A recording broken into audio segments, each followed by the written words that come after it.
Halo teman-teman, welcome back to my channel. Hari ini kita akan ngebahas tentang sebuah buku yang berjudul Scrum, karangan Jeff Sutherland. Buku ini ngajarin kita tentang kerangka kerja yang efisien, yang fokus ke penentuan prioritas kerja, menemukan masalah secepatnya supaya bisa di-tackle sedini mungkin, dan perbaikan terus-menerus.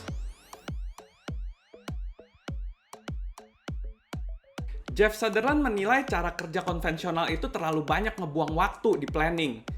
Bisnis konvensional cenderung ngebuat plan kerja yang sangat detail dan banyak ngabisin waktu buat bikin presentasi yang bagus. Bahkan buat rencana kerja sampai 5 tahun ke depan. Mereka lupa kalau seiring berjalannya waktu, perubahan itu pasti akan terjadi. Dan perubahan ini bakal bikin plan jangka panjang yang mereka buat tadi jadi nggak relevan lagi. Makanya lewat Scrum, walaupun Jeff tetap nganjurin kita buat punya visi jangka panjang, tapi bikin planningnya secukupnya aja. Just to keep the team busy, dan nge-review plan kita itu secara berkala, sambil nentuin lagi prioritas kita dan membuat perbaikan. Oke, perencanaan awal di metode Scrum ini kurang lebih kayak gini nih bentuknya. Papan ini disebut backlog board, dan punya 4 kolom ke samping. Backlog, to do, work in process, done. Buat kalian yang udah familiar sama Kanban style project management tool kayak Trello, mungkin kalian juga udah familiar sama format kayak gini. Pertama-tama, kita tulisin dulu ide-ide yang muncul di kepala kita ke dalam kolom backlog. Tulisin aja dulu semua ide kita, dan setiap kali kita kepikiran ide baru, kita boleh aja langsung tambahin ke kolom backlog ini. Selain ide, kita juga harus pikirin langkah kerjanya. Gimana caranya supaya kita bisa bikin ide itu jadi kenyataan? Buat langkah yang sekecil dan serealistis mungkin. Karena dengan gitu, kita juga jadi bakalan lebih gampang dan semangat kalau mau tentuin cara kerja dan sumber daya yang kita perluin buat ngerealisasiin ide itu. Semua yang kita tulisin di kolom backlog ini sifatnya nggak permanen. Jadi seiring berjalannya waktu, kalau kita ngelihat ada perubahan atau ketidaksesuaian, justru yang harus kita lakukan adalah mengadjust kolom backlog ini supaya tetap relevan. Setelah itu, baru PR terbesarnya adalah buat nentuin prioritas. Hal mana nih yang bakalan kita pindahin dari kolom backlog ke kolom to do? Tapi kita harus cari tahu dulu tentang customer kita dan hal-hal apa aja yang bisa ngasih kita the most value dengan least effort. Fokusin tenaga kita ke 20% fitur yang punya 80% nilai tambah. Next, kita bakal mulai ke proses selanjutnya, yaitu sprint. Sprint ini berarti kita udah masuk ke tahap work in process. Di metode Scrum, at least ada 3 hal yang ditekenin pada saat kita ngelakuin sprint ini. Yang pertama, biar lebih efektif, kalau memang kerjaannya itu adalah kerjaan tim, usahain timnya jangan terlalu besar. Jumlah yang paling efektif dalam sebuah tim itu 4 orang, tapi 3-9 orang itu masih acceptable. Ini karena nggak gampang buat bikin semua orang bisa bekerja di speed yang sama, dan akhirnya bakal malah nimbulin bottleneck. Dan tim yang terlalu besar juga bakalan bikin komunikasi jadi susah. Yang kedua, kita harus melakukan yang namanya daily stand-up meeting.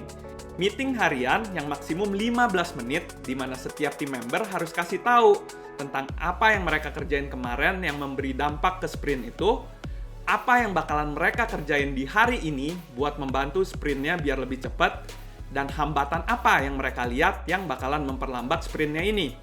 Hal terakhir yang bisa bikin sprint lebih efektif adalah buat bikin sprintnya itu jangan terlalu panjang, dan di sela-sela setiap sprint harus diadain yang namanya analisa performance buat tahu masalah apa yang muncul, gimana cara benerinnya, apakah perlu ada perubahan yang harus dilakukan, dan hal apa yang bisa bikin sprint selanjutnya jadi lebih cepat. Dengan begini, kita jadi bisa cepat tahu masalah apa yang kita lagi hadapin di lapangan, dan bisa langsung mikirin solusinya buat masalah tersebut. Jadi ada cerita menarik, kenapa produsen mobil asal Jepang bisa jauh lebih produktif dan memproduksi lebih banyak mobil kalau dibandingin sama produsen mobil Eropa. Jadi di pabriknya Toyota, kalau misalnya kelihatan ada masalah di satu line produksi, semua proses produksi bakal langsung diberhentiin. Mereka bakalan fokus dulu buat nyelesain masalahnya bareng-bareng, karena mereka nggak mau ngehasilin produk yang cacat ke depannya. Tapi produksi mobil di Eropa punya cara lain. Mereka bakalan tetap ngejalanin proses produksinya dulu sampai kelar. Baru di akhir, mereka bakalan bikin satu tim lagi yang tugasnya menganalisa dan benerin masalah yang ada. Pastinya, cara nyelesain masalah kayak gini nggak efektif dan bakalan bikin overall waste, biaya, dan waktu yang dibutuhin jadi lebih besar. Jadi pastiin, setiap ada masalah, jangan pernah ditunda. Masalah itu harus kita selesain pada saat itu juga. Scrum juga percaya kalau produk yang kita tawarin itu nggak perlu perfect dari awal. Kita cukup keluarin minimum viable product yang punya 20% fitur yang kita anggap paling dibutuhin sama customer kita. Dengan kita lebih cepat nge-launching produk, kita akan bisa dapetin feedback dan cari tahu apakah yang kita kerjain itu emang udah searah sama apa yang dimauin pasar.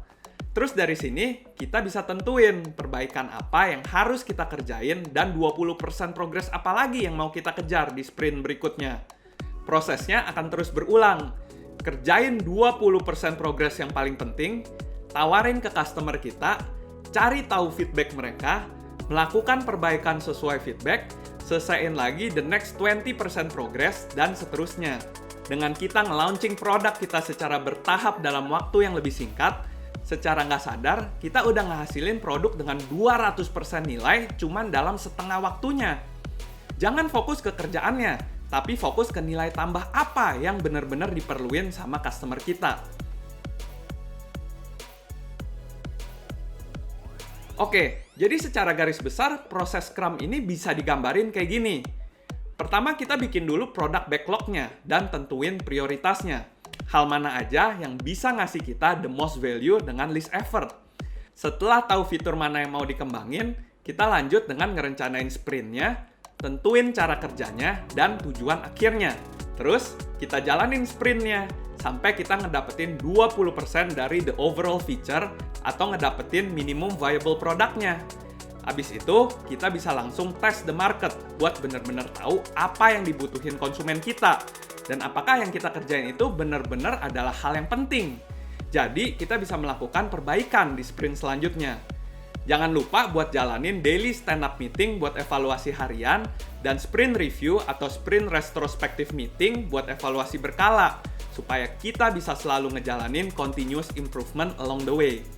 Oke, sekian dulu video kali ini. Kalau kalian punya insight-insight lain dari buku ini yang belum dibahas di sini, mungkin juga bisa dikasih tahu di kolom komentar.